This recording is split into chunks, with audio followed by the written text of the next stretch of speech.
Hello viewers, welcome to Sham's Home Delight. இன்னைக்கு நம்ம சேனல்ல பார்க்க போறது வித் கோமாளில பவித்ரா பண்ண கொக்கூர் தீ நதீர்ங்கற ரெசிபி தாங்க. அது கூடவே சிம்பிளான ஒரு கீ ரைஸும் எப்படி செய்யறதுன்னு பார்க்க போறோம். வாங்க போலாம் வீடியோக்கு. நம்ம இதுக்கு தேவையான இன்கிரிடியன்ட்ஸ் என்னென்னன்னு பார்க்கலாம். முதல்ல தேங்காய் ஒரு 2 டேபிள் ஸ்பூன் வறுத்ததை எடுத்து வச்சுக்கோங்க. ஒரு 1 இன்ச்சுக்கு பட்டை, ஒரு அன்னாசி பூ, 4 ஏலக்காய், 1 டேபிள் ஸ்பூன் சீரகம், 3 லவங்கம். இப்போ இது எல்லாத்தையும் ட்ரை ரோஸ்ட் பண்ணிக்கலாங்க. ரோஸ்ட் பண்ணிட்டு மிக்ஸில பவுடர் பண்ணிக்கலாம்.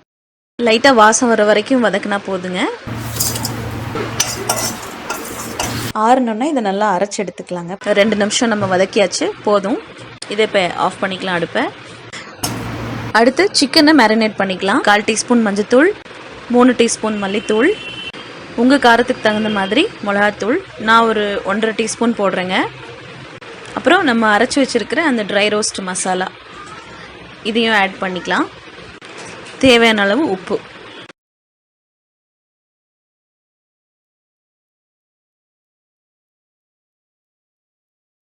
இது எல்லாமே ட்ரையாக இருக்கு இல்லைங்களா? ஸோ இது பைண்டிங்க்கு நான் கொஞ்சமாக தயிர் சேர்த்து எல்லாத்தையும் நல்லா மிக்ஸ் பண்ணி இதை மேரினேட் பண்ண வச்சிடலாம்.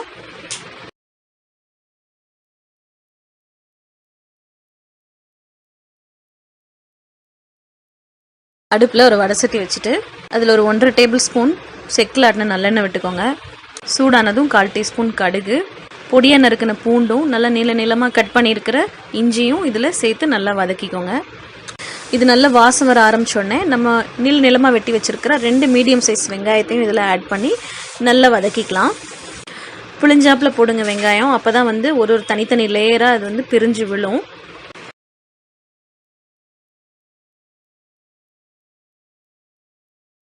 கருவேப்பிலை ஒரு 10 இலை போட்டுக்கோங்க.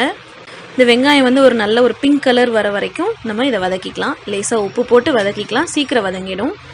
அடுப்பு மீடியம் டு ஹை இருக்கட்டுங்க. வெங்காயம் வதங்குறதுக்குள்ளே நம்ம இங்கே அரிசியை கழுவி வச்சுக்கலாங்க. பாசுமதி அரிசி எடுத்திருக்கேங்க. இதை கழுவிட்டு நல்லா 1/2 மணி நேரம் ஊற வச்சிடலாம். வெங்காயம் பாருங்கள் எவ்வளோ பிங்கிஷ் ஆயிடுச்சுன்னு. இப்போ இதில் நம்ம ஒரு 1/2 டேபிள் ஸ்பூன் வினேகர் ஊற்றிக்கலாம். ஒரு 1 நிமிஷம் வதக்கிட்டு நம்ம மேரினேட் பண்ணி வச்சுருக்கிற சிக்கனை இதில் போட்டு நல்லா கலந்துக்கலாங்க. மசாலா எல்லாத்தையும் இதில் போட்டுட்டு இதை நல்லா மிக்ஸ் பண்ணிக்கலாங்க.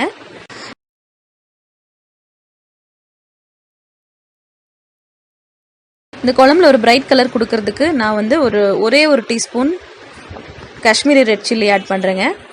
போட்டுட்டு இதை ஒரு அளவுக்கு வதக்கிட்டு இது கலவா தண்ணி விட்டு நம்ம இப்போ இதை வேக வச்சுக்க போகிறோம். இந்த டிஷ் வந்து கேரளாவில் ரொம்ப ஸ்பெஷலுங்க. இந்த மாதிரி கிரேவியில் நிறைய கிரேவி இருக்குது, நமக்கு தெரியாத நிறைய கிரேவி இருக்குது. குக் வித் கோமாளியில் பவித்ரா பண்ணியிருந்தாங்க, ரொம்ப நல்லா இருந்துச்சு. இந்த ஸ்டேஜில் உப்பு செக் பண்ணிக்கோங்க, பத்தலைன்னா கொஞ்சம் ஆட் பண்ணிக்கலாம். இப்போ இந்த மாதிரி மூடி போட்டு நம்ம இதை நல்லா வேக வச்சுக்கலாம் மீடியம் ஃப்ளேமில். இடையில செக் பண்ணிக்கோங்க. 10 மினிட்ஸ் நல்லா வெந்துருச்சுங்க. இப்போ பார்க்கலாம் வாங்க. நம்மளோட கொக்கூர் தீ நதீர் ரெடி ஆயிடுச்சு. வாவ், நல்ல எண்ணெய் எல்லாம் பிரிஞ்சு குழம்பு அழகாக ரெடியாக நிற்கிது பாருங்கள். சிக்கன் வெந்துருச்சான்னு மட்டும் செக் பண்ணிக்கலாம். சிக்கனும் நல்லா பூவாக வெந்துருச்சுங்க. இப்போ நம்ம இதை அடுப்பு ஆஃப் பண்ணிவிட்டு இறக்கிக்கலாம். இப்போ நம்ம நெய் சாதம் தாளிக்க போகிறோம். அதுக்கு நெய் 2 டேபிள் ஸ்பூன் எடுத்துக்கலாங்க. இந்த பேனில் தான் நம்ம சாதமும் செய்ய போகிறோம். நம்ம சேனல் சப்ஸ்கிரைப் பண்ணாதவங்க மறக்காமல் பண்ணிவிடுங்க. நெய் சூடானோடனே ஒரு 10 முந்திரி போட்டு நல்லா பொன்னிறமாக வறுத்துக்கலாங்க. முந்திரி நல்லா கோல்டன் ப்ரௌன் ஆயிடுச்சு. இப்போ இதை எடுத்துக்கலாங்க. இதை எடுத்துட்டு திராட்சையும் போட்டு அதே மாதிரி ஒரு 10-15 திராட்சை போட்டு நல்லா ப்ரௌனாக வறுத்து எடுத்துக்கலாம்.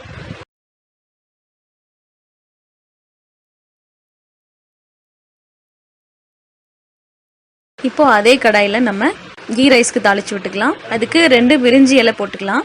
அப்புறம் ஒரு 1 இன்ச்சுக்கு பட்டை, 4-5 லவங்கம், நட்சத்திர சோம்பு 1, ஸ்டார் அனீஸ், 1/2 டீஸ்பூன் அளவுக்கு சோம்பு.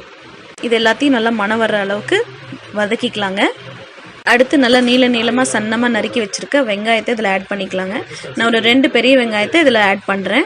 வெங்காயம் ஒரு நல்ல ப்ரௌன் கலராக வர்ற வரைக்கும் வதக்கிக்கலாங்க. நல்லா மொறுன்னு தீஞ்சிடாமல் பார்த்துக்கோங்க.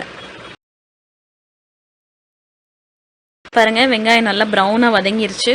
கடைசியாக கார்னிஷிங்க்கு கொஞ்சம் தேவைப்படும். ஸோ இதிலேருந்து எடுத்து வச்சுக்கலாம்.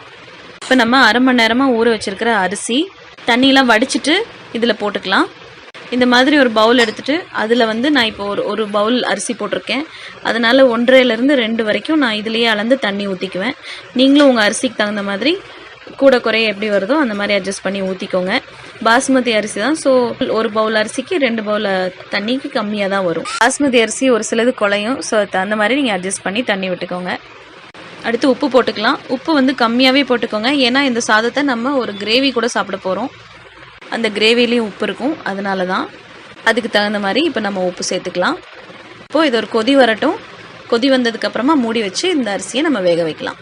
பாருங்கள், நல்லா கொதி வந்துருச்சு. இப்போ நம்ம வறுத்து வச்சுருக்கிற முந்திரியும் திராட்சையும் போட்டு இதை மூடி வச்சு 1/4 மணி நேரத்துலேருந்து 20 நிமிஷம் ஆகுங்க. மீடியம் ஃப்ளேமில் வச்சு வேக வச்சுக்கலாம். இப்போது இது ஒரு 20 நிமிஷம் ஆச்சுங்க. நம்மளோட கீ ரைஸ் ரெடி ஆயிருச்சு. இடையில நான் சிம் பண்ணிட்டேங்க இது. ஸோ அதுக்கப்புறம் வந்து சிம்லேயே தான் வெந்திருக்கு. பாருங்க எவ்வளோ அழகாக உதிரி உதிரியாக பூ மாதிரி நல்லா வெந்துருச்சு நம்ம பாசுமதி ரைஸ், கீ ரைஸ். இதை அடுப்பு அமர்த்திட்டு உடனே சர்வ் பண்ண வேண்டாம். ஒரு 5 மினிட்ஸ்க்கு மூடி போட்டு அப்படியே அடுப்பு மேலேயே விட்டுருங்க. அந்த ஃப்ளேவர்லாம் நல்லா இறங்கி ரைஸ் வந்து இன்னும் நல்லா சாஃப்ட் ஆகும்.